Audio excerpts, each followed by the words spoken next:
Hi, I have a few names. My name is Ruth Ellen Horowitz Hill Goldenberg, and I was born in April the 28th in 1928. So I'm almost 80, and it's scary. I was born in Denver, Colorado, and my father was an immigrant from Russia, his parents, but he was born in New York, and my mother was born in Pueblo, Colorado, and they met during the First World War, and were married, and had 3 children. My oldest brother's name is Marvin, and he has passed away. He used to take care of the radio and TV guide for Denver. He was in the printing business with my uncle. And my other brother, Bob, lives in San Diego now, and he's a retired engineer, and he was at Cape Canaveral at their first launching and designed computers. And of course now he's retired, and he has 3 children, who one lives in Australia, one lives in Bangkok, and one lives in Seattle. So he doesn't get around to see them very much. I went to school in Denver, and I lived right next door to my grandmother and grandfather. And it was a lot of fun because we used to go in the backyard and go through a little gate, and we could get to their house. And whenever we had we were upset with our parents, we knew where to go. We got refuge at my grandmother. And I remember she had a cherry tree, a plum tree, a peach tree, and an apple tree in her backyard. And I used to go over and watch her bake, and she was such a great baker. She would make strudel, and she had a round table, and she would pull the dough until it was very, very thin. And I used to sit on her front porch with her and pick cherries, and she would make the cherry pie. And it was wonderful growing up next to family like that. And soon an aunt and uncle and cousins moved across the street. So we had a whole family menagerie over there. I went to East High School, and I don't want to brag, but I was in our graduating class. I was number 1, and I got a scholarship, a 4-year scholarship to the University of Colorado. So my first year at Colorado was very good, and I helped form the Sigma Delta Tau sorority there. I was a charter member of the first group of Sigma Delta Tau. Then I had some friends. One lives here now, Myrna Kirschenbaum, and her twin sister May, and they came to Nebraska their first year. So they said, "Ruthie, you've never been away from home. Why don't you come to Nebraska with us? We have an established SDT sorority, and you could come right in." And so I took the train to Lincoln, Nebraska, and from Denver, which was about an 8-hour ride. There were no planes in those days. And at the station was Myrna and her boyfriend Kiwi were waiting for me. and we went to the sorority house, and I spent the last 2.5 years there. And while I was there, one day I was playing bridge, and a handsome young man came in with his sister to the sorority house, and we started talking, and he asked me out, and his name was Arthur Hill, and he eventually we got married. I finished I got my degree after we were married, and so Lincoln became my home until 2 years ago when we moved to Omaha. So I was there actually 60 years in Lincoln. Tell me a little bit about your mother. My mother was, of course, in those days, very few women worked, and she was just a lovely housewife. She was very sweet, and her children, of course, were her main entity. She took care of her children beautifully, and she was just a dear, sweet person.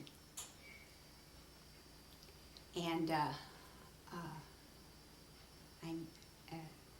my father was the chief justice, not chief justice, but he was the clerk of the county court in Denver, and everyone used to call him up to get them relieved from jury duty, and so it was kind of fun watching him perform, and as a little girl he would take me down to his office, and all the people would make over me. It was a delight. He had his cigar every day. When he came home, he went in his nice armchair and had his cigar and read his paper, and a very quiet, unassuming gentleman. What was his educational background? He just went through high school, and then he started selling papers, and that's how he, I guess they were 1 cent or something like that in those days, and that's how he started. And then he went to work. He got married, and he went to work for Collier Publishing Company, and then they disbanded. Collier's is no longer a magazine. And so he was very unhappy because he had given him his 20 long years there, and he was the assistant manager in their office. And so after that, then he got this appointment. I had a very influential uncle whose name was A.B. Hirschfeld, and he started a printing company that he would stand on the corner and sell and make business cards for people with a little hand printer and sell them. And from that he built a little empire, and it's still going strong in Denver, the A.B. Hirschfeld Press. And he was very unique also. He every Hanukkah he would go to the synagogue and and the temple there. There were 3 synagogues in Denver, a conservative, an Orthodox, and a Reform. And he would go there and give them a dime and a bag of candy. And the children were just thrilled. And he let us, my brothers and I, fill the bags and go with him. And we were so excited when we got to go and see him do that to all 3 synagogues. And his grandchildren are still living in Denver.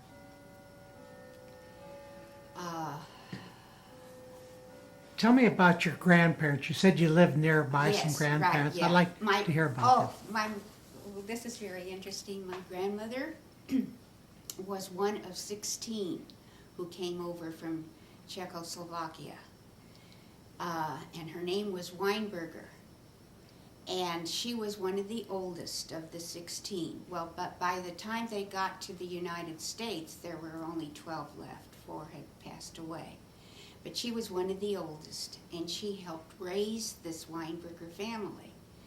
And one of them became a doctor, one was a lawyer, and who became a judge. They moved, some stayed in Denver and some stayed in San Diego in California. Some moved to Los Angeles. Oh, so we had a doctor, lawyer, Indian chief actually in that group, and one of them was Caspar Weinberger, who was an advisor to Clinton, or one of the presidents. And that family is pretty much, I guess, on to their 4th generation right now. And how about your father? Did he have a large family? No, he had a sister and 3 brothers, and they were scattered. One in Minneapolis, one in Utah, and 2 were in Denver. You must have a lot of cousins. A lot of cousins, yeah. But unfortunately, most of them are gone. Were you close with them growing up? Yes, I was close to my mother's side of the family, close to the cousins. Of course, there were 2 cousins that lived across the street from us, and one who lived farther away, but she would come every Sunday. Every Sunday, she and her family would come every Sunday to visit. In those days, we used to visit. We used to go from house to house, and Sunday we would go to visit. We didn't call or anything. We would just drop in, and people don't do that anymore. And it's a shame, because it was fun to drop in and just plain visit. And I still am in touch with 4 of the close cousins who still live in Denver. What are some memories of those visits to your grandparents' house? Well, as I say, it was always cooking, and then holidays, and my grandmother established when it was Pesach, she established the idea of a cousin's table, of a children's table, which I have always had now since through her. Every time we have a gathering, we have a children's table, and my grandpa did the blessings and so forth. They weren't real religious, but they observed all the holidays. And it was always fun to go to the holidays to be with the families and the cousins. Now, going back to elementary school, what was that like in Denver? That was fun. We lived 4 blocks away, and we could walk. I could walk 4 blocks to Denver, to Teller School. That was the name of the school, and walk home, and for lunch even, and then I would walk back, and then walk home at 3:15 when we was out. And Aaron Gove was my junior high school, and that wasn't too far away from us either, so I walked. And East High, when I went to high school, was a couple miles, and I walked in good weather, and if not, I took the bus. And that's, I think, how I started walking, which my husband and I do now every day regularly. What were things like with your 2 brothers and you being the only girl growing up in the house? Oh, well, I was spoiled. I was really spoiled because of the 2 boys. And they were just 2 years in age, and I was 6 years from one and 8 years from the other, younger. And so whatever I did was okay. if they did anything, they got a little punishment. Were you able to sit down and eat dinners together? Yes, Your all family? the time. It was wonderful. We always did. And I just remember Thursday night was lamb chop night, and we looked forward to having lamb chops on Thursday night. And we had ice boxes, and we used to have to go out and hail the guy in I don't think he had a truck. I think he had a horse and carriage with the ice. And he would bring the ice into the house and put it in the box that was like a refrigerator. And the heating, we did have a gas. No, we didn't, because we had it was a fire, because I remember my father going down all the time and putting coals in the furnace so that we would be warm. How about family meals, just the five of you? Always. For holidays, or did you Yeah. always go to relatives? No, we used to go to my grandma's because it was right next door, the five of us. And then, of course, my brother Bob was in service for several years. And, my mother was very worried about him every day. He was in the Azores, and he had quite a few narrow escapes. But thank God he came home safely, and then he went to college and got his degree. Now, did you have any other relatives living in this area when you came here? No, I knew no one but May and Myrna Samuelson. That's all I knew. Yeah. And were you active down at the university? Yeah. In the sorority. Yeah. Yeah. What did you study? Education. Got my degree in education. Did you use that? No, I didn't, because I got married before I graduated, and I married an insurance broker, and I started doing his work, Arthur's work. What are your memories of Lincoln? Because really you grew up in Lincoln after Well, university. we could walk every place, and of course there were just a few buildings on the campus, and we could we had 15 minutes between classes, and we could easily go back and forth from the classes without any problem. And it was all in one place, and they had a nice central place for everyone to come. And of course the sororities were very active. There was a SAMI chapter and a ZBT chapter, 2 Jewish fraternities and 1 Jewish sorority. So it was really going good there with the Jewishness there. Do you remember a lot And of the the... Hillel, and there was a very active Hillel. Was active in Hillel also. Do you remember a lot of the girls that you were in the sorority with?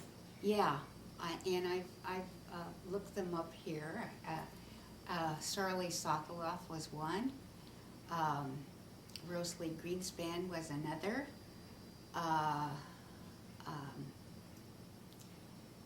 And I remember Phyllis Bittner.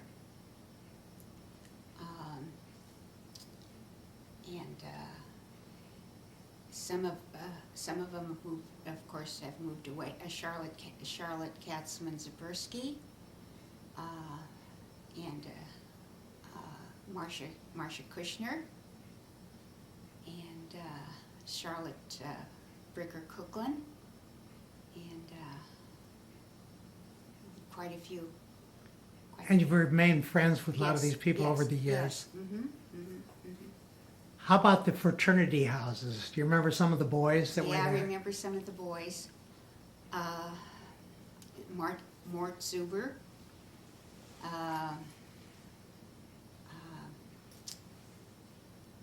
Oh, and of course Everett Evnan, was there, and Sandy Finkelstein were with the CBTs. And I don't remember too many of the others, but it was a very active. I remember the house mothers. There was Aunt Jean, and her nephew was was a ventriloquist, and he was on the radio with Johnny Carson. And we were the SDT put on a skit. They had co-ed follies with all the sororities putting on a skit. And we put on the skit, and we won first place, and Johnny Carson was the MC. Oh, and Helen Hirschhorn's sweet was married by Krasny, and he was also with Johnny Carson on the radio. He was a radio announcer with Johnny Carson. So And then after college, you remained in Lincoln. I remained in Lincoln because I was married, and we had. I helped my husband with his business.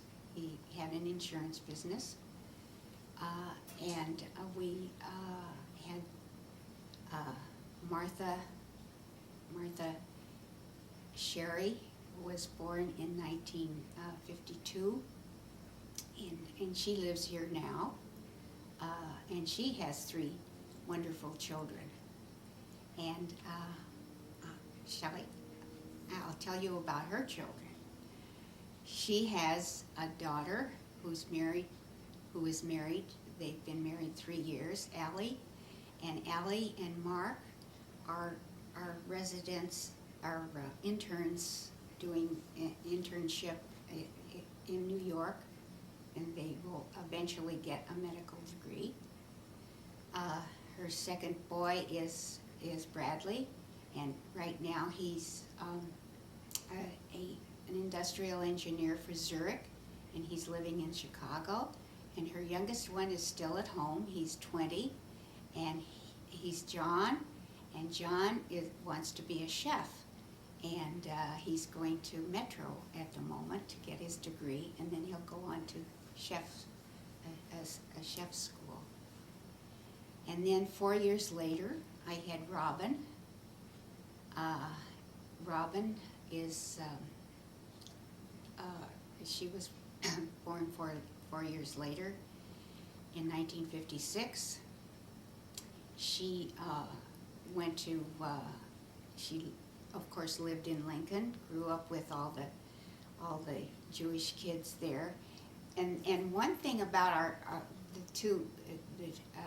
the 3 of my daughters, when they went to school, they were the only Jewish kids in school in Lincoln, because Lincoln didn't have too many Jewish kids.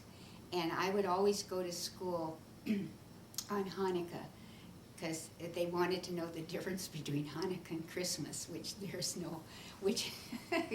there's no relationship, but I would always go to school and explain about Hanukkah to them, to their classes.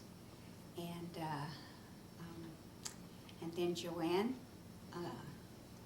came along in 1960, and she's living here now, and is married,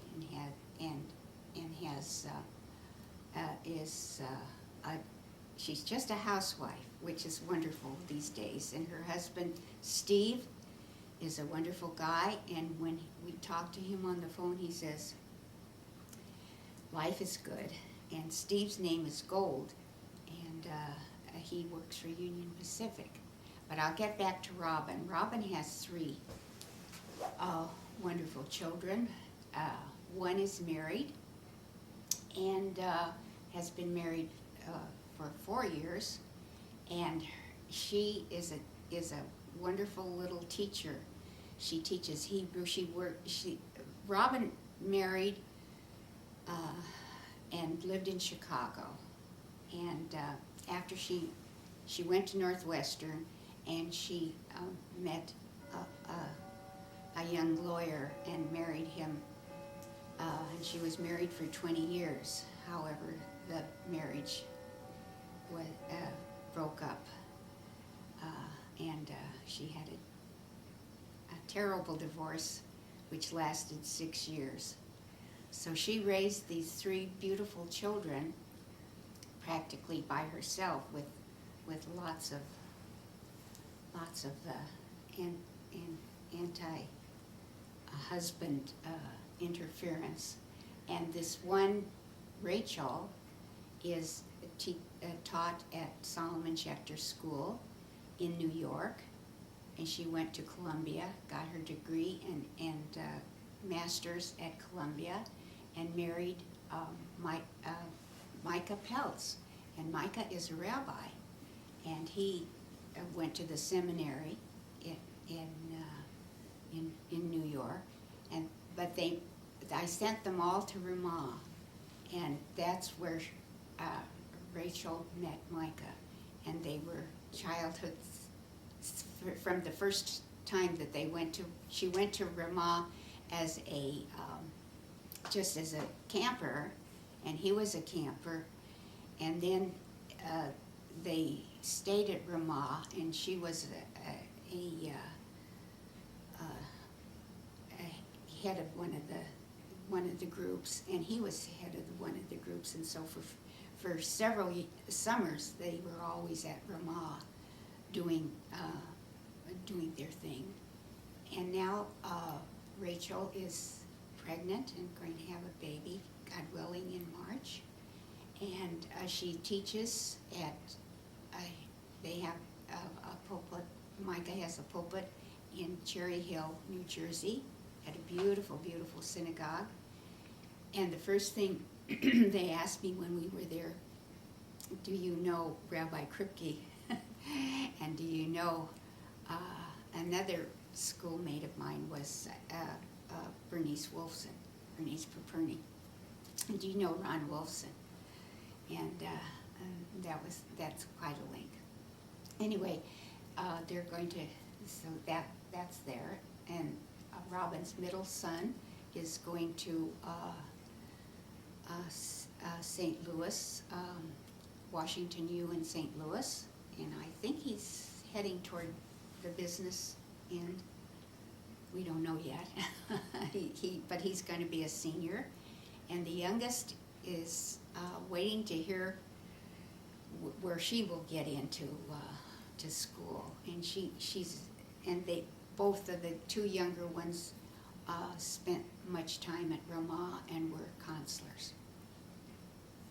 So in all, how many grandchildren do you have? I have 6, but we count 3 more because of Micah, who's married to Rachel, and because of Mark, who's married to Allie, and Robin remarried a fine young man after the 6 traumatic years. And I have to tell you too about Robin. Robin has many degrees. Robin has a CPA, and she worked for a CPA firm for many years. She has an she has a BA, of course, from Northwestern. She has an MBA, and she has 3 other social work degrees. And right now she's working for a Jewish agency in Chicago, and she counsels the people who can't find their way, or who have been on drugs, or are alcoholics. So she with all her turmoil that she had, she rose above that, and she's doing very well. And so the third one we have is she married Rick Carr, and Rick has a daughter who's 14, and we count her too. So we have 6 of our own and 9 really of our own too. Going back to my father's side, my father had an older sister who was a very beautiful woman. Her name was Emma, and she married this A.B. Hirschfeld that I talked about earlier, who became, who founded the Hirschfeld Press in Denver. And and they had one son called Ed, and they named him Edward. And Edward was a lovely boy. And as I told you, my uncle was very charitable, but my aunt was very beautiful, and she dressed to the hilt, and I just loved to go over there because she had a servant, and when we would sit down to the table for a meal, instead of silverware, she had goldware. So I always remember that. And she wasn't as charitable as he was. He was a kind, but she was a loving person though, and she was just a housewife. But she could have whatever she wanted, and she did. She got whatever she wanted. They had how many children? Just the one single child who had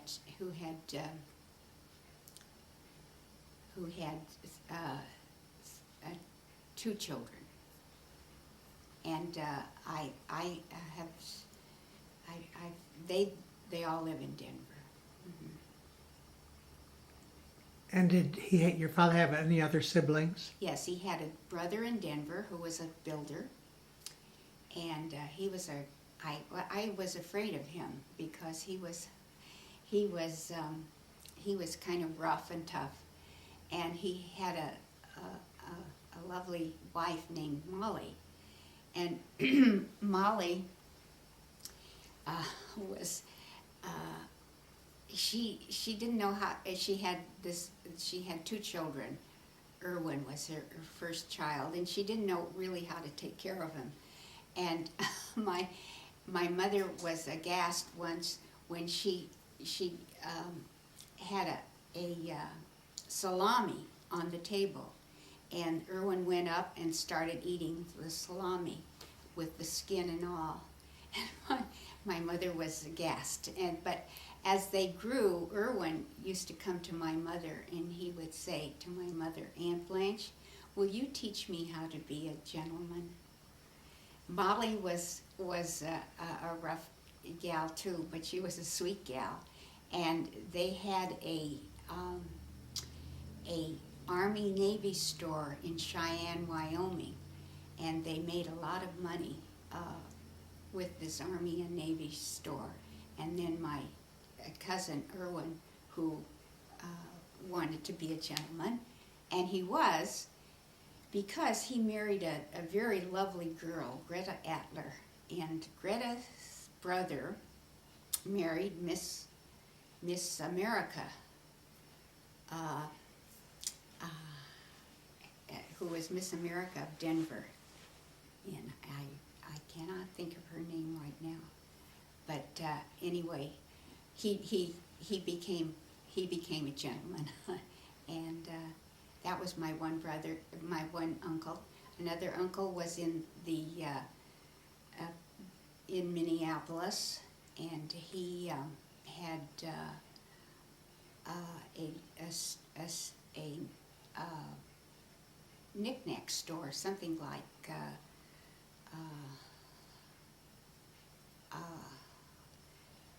all kinds of little things. Like there's a store here.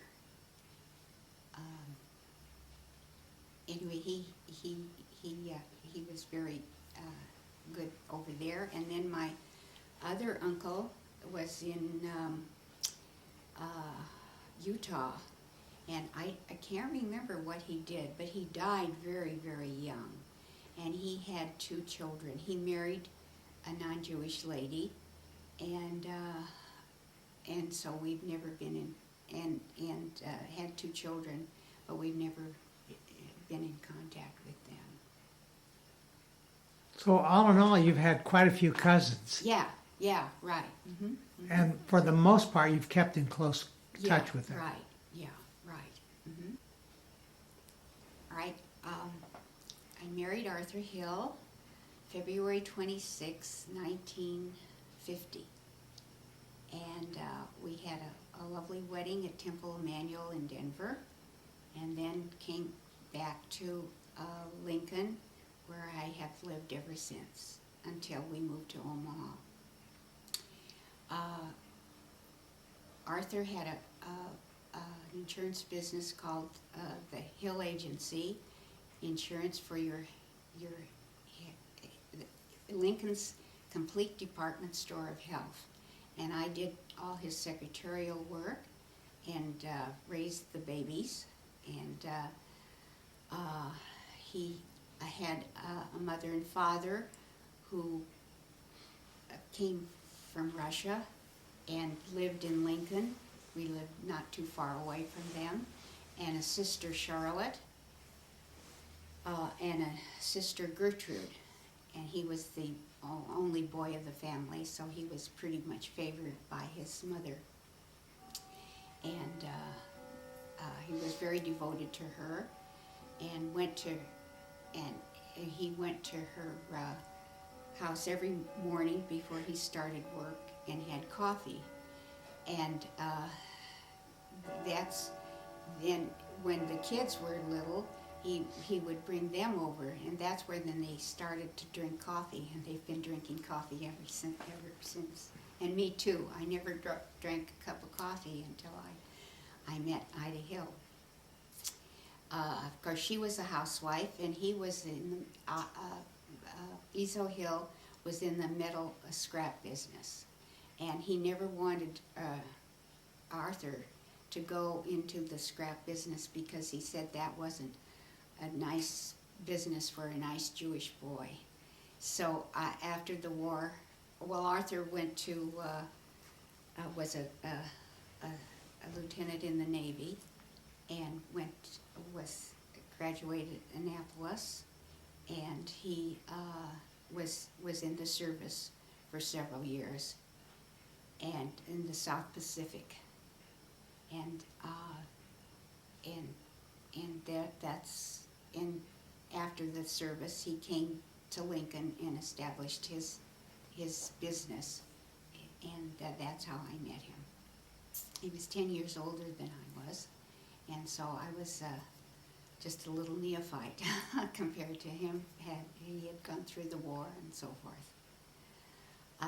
We had a very happy marriage for 15 years, and but then one day he said his brother-in-law, Dr. David Dent, was a doctor in Kansas City, married to his sister Gertrude, and he wasn't feeling well, so he took the weekend off and he went to Kansas City to see his brother-in-law, who was a doctor, who had him see his friends who were doctors, and they gave him a thorough examination, and they gave him very bad news. They said, you only have 6 months to live. You better come back and get your affairs in order. So he came back, and he didn't tell me this. His family knew, and I had no idea of this situation. However, after four long years, he was given 6 months to live, but he lived 4 years. But during that time, he was hospitalized 18 times. And we went to Chicago to try and see. He had a rare kidney disease. And we went to Chicago to Presbyterian St. Luke's to see what we could do. We went, and then we came to Omaha, and he was hospitalized. In Lincoln, they couldn't do anything for him, so every time he was hospitalized, which was 18 times, I think I said that, we came to Lincoln. He was in the hospital in Lincoln. And every day I would go to his office and gather his business and take it to, drive to Omaha. In those days there was no interstate. I would go to Clarkson Hospital. Sometimes I would take a bus. They had a wonderful bus that stopped right in front, and that was very helpful. Or a train, which took an hour. Anyway, I would go every day and got a sitter for the kids. And we would do the business, and then I would come back and take care of it during the day. And as I say, that went on for 4 years. He was in and out and home, and he couldn't get near anybody with colds or anything. So every time one of the kids had a cold, we had to ship him out, and he went over to his sister's to stay until the kids got over the colds. And so it was a rough 4 years, and unfortunately he passed away in October of 1965, and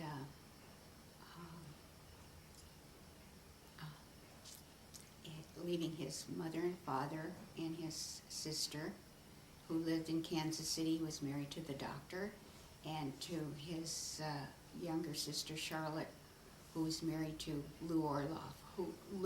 Incidentally, Lou was lived in Omaha. She met him in Omaha.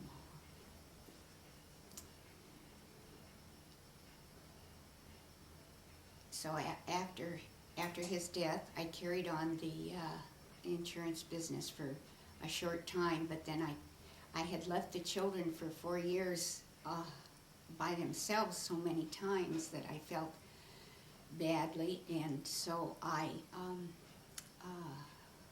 sold the business and got out of that, and I was free except to take care of the children.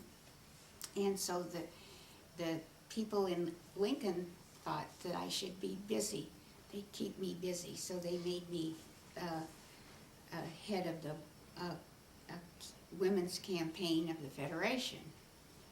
And I had to, I had to work on having all kinds of affairs to raise money for the Lincoln Jewish Federation. And while I was doing this, a field man called me up, and his name was Goldenberg. And he says, "You're in my territory, and I have to come see you about your Lincoln campaign." So he came, and he came into the house, and I offered him coffee, and he was he took some coffee, but he didn't drink it. And I thought to myself, oh gosh, he doesn't like me already. He doesn't even like my coffee. But anyway, we talked about the campaign, and then they had a convention in Chicago several weeks later, and he said, "Why don't you come to Chicago to the convention, and it'll help you with the campaign, and I'll be there." So I went, and after that we dated, and he came into a family of 4 women. And we were married May 18th in 1968. So we've almost hit our 40th wedding anniversary. So he didn't drink the coffee because he was a health food enthusiast.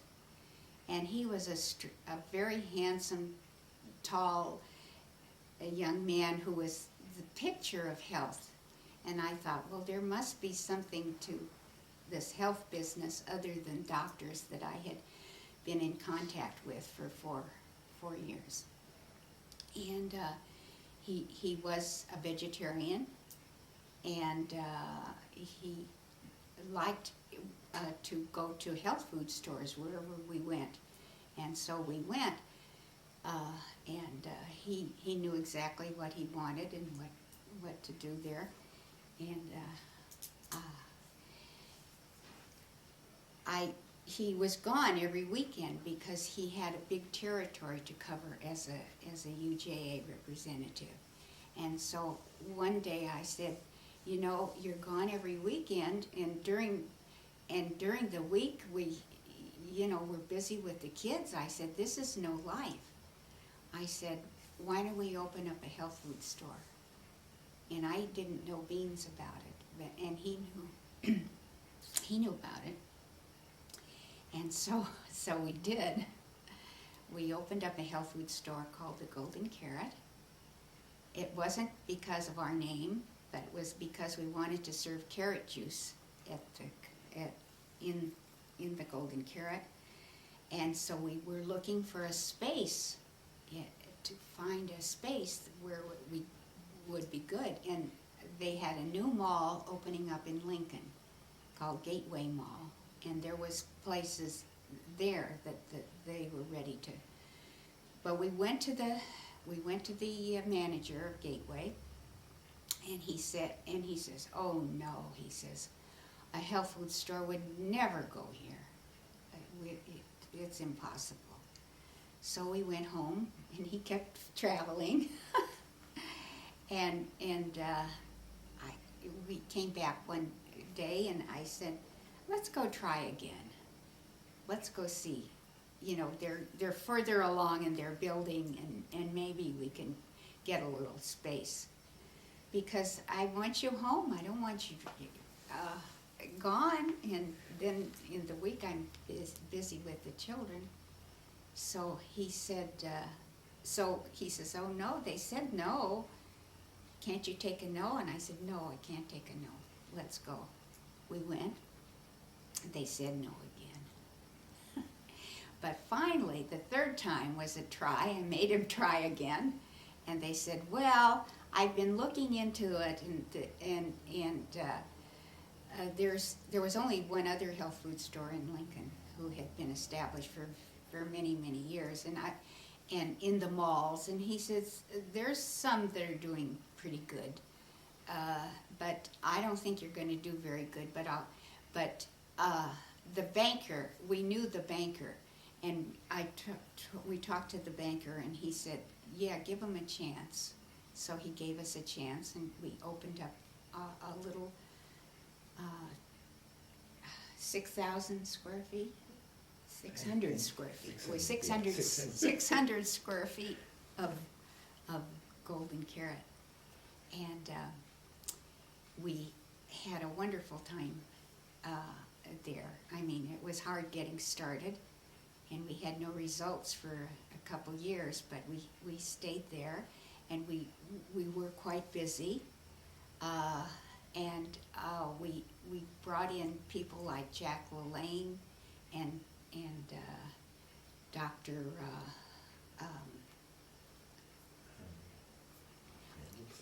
Mendelsohn, and all the famous doctors that were on the talk shows, and we got them to come and give lectures. There was an auditorium downstairs at the shopping center, and we got people in, and we got the Codfather in, Dale Alexander, who was great on, he prescribed cod liver oil for everyone, for everything, and for everyone. And he talked, and after that, there was not a drop of cod liver oil left in Lincoln. They all came up and bought cod liver oil. And our store was a success, and the fellow who wouldn't let us in would walk down the halls and shake his head. He couldn't believe it, because we were doing more per square foot than the big chain stores, which were Ward's and Sears, and in that little tiny store. And then we thought, well, we'll take a chance and move next door and make it bigger, and we did, and it was lucrative, but it was very difficult work because we worked from 10 to 9, and then they started. At first, we at least had Sundays off, and then we were open on Sundays, and we were open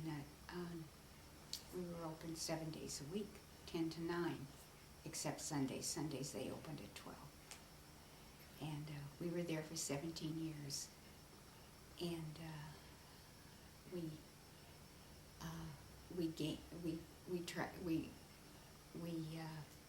tried to practice what we preached, and we have a vegetarian household, and tried to get the kids on doing it, and just lately they're doing it. It took us a long time, but lately they're. In closing, I would like to give a little message to each of my children who are so dear to me. Martha is the oldest. Martha has excelled in every way. She is a kind, generous, wonderful mother, and she has a husband who adores her. I've never heard, they have been married 33 years, and I've never heard him say a bad word about her. I wish he just published a book, Dressed Like the Big Fish, and I hope it goes well. It will go well. And Martha, I hope you can retire from teaching Spanish very soon, so you can live a little bit and not run here and run there and have a little easier life. Robin. Oh, and Allie, the oldest. Allie and I have a special connection to each other. We know what we are each thinking and what we are each doing, and she, along with the other children, are the light of my life. And I know you will you will be the most successful doctor there is, because you have such a wonderful way with people, and you have such a wonderful heart. And Mark, you will be there along the way to do the very same thing and encourage her and encourage each other, and to take care of the 3 dogs. But please don't get any more dogs. We'll look forward, and God made to children, to your children, because they'll be wonderful, wonderful children with wonderful parents. And Bradley, you are a wonderful boy. Not only are you handsome and intelligent, but you're as sweet as can be, and you are a joy to us, and we can't get enough of you when you're here. We love you much. And John, you have come a long, long way, and you're going a long, long way. I think you're going to be just as you are going to be as successful as your brother and your sister, because you're heading toward that way. Robin, I can't tell you how strong you've been through all you've had to deal with, and it has made you stronger and made you made you into a loving person. You know what to love and who to love. Now, Rick, you have been by her side, and I hope you'll be there a long, long time by her side. And you're a wonderful, sweet young man, and sorry you don't like to travel because we don't get to see you that much. But what little we get to see you, we love. Rachel, you too are like Allie.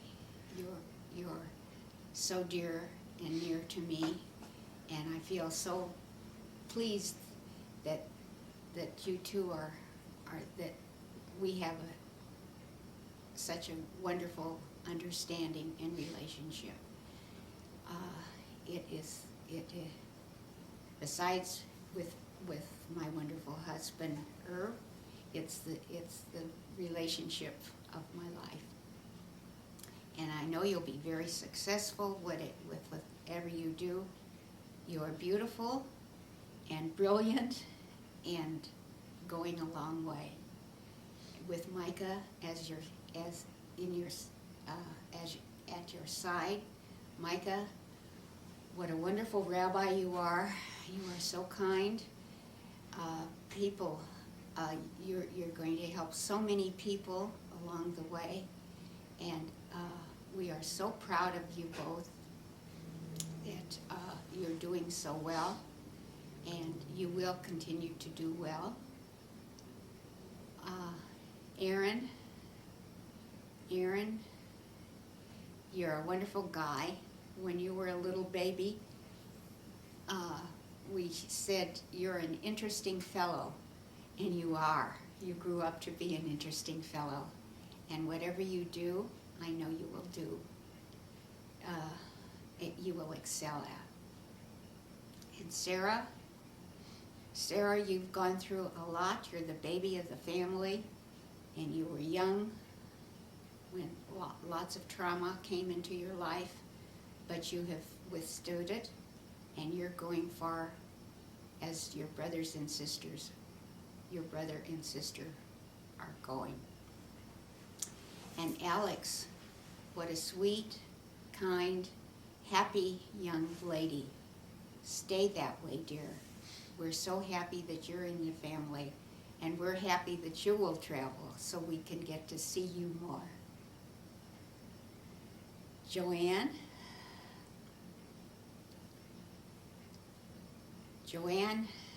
the baby, I can't call you the baby because you're going to be 47 this week. And I love you. You've done a great job, and you're doing a great job. And Steve,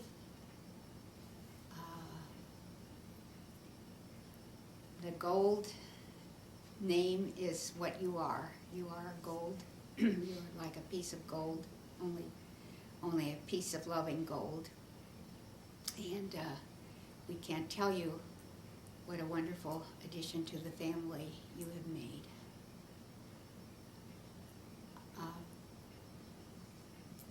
Did I get them all? I love you all and wish you well, and all the happiness. If you have health, you have everything, you have happiness. But Grandma Ruth loves you and will always love you.